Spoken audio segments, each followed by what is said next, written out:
Video 156, we are stubbing in TileBoi and Pix2048. Pix2048 stores all of the game data, and TileBoi is for getting and putting tiles and saving and loading level maps.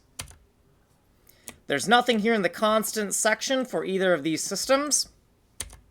Within the data section, we have Pix2048, which is just an array of 2048 by 2048 RGBA pixels. We also have Pix512, which is used as a swap buffer for sections of Pix2048. TileBoi has no associated data.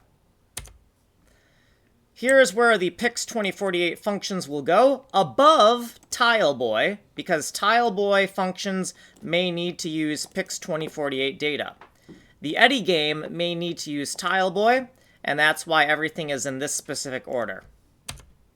What we did previously, a footnote, and what we did in this video, what we'll do next, and what we'll do next.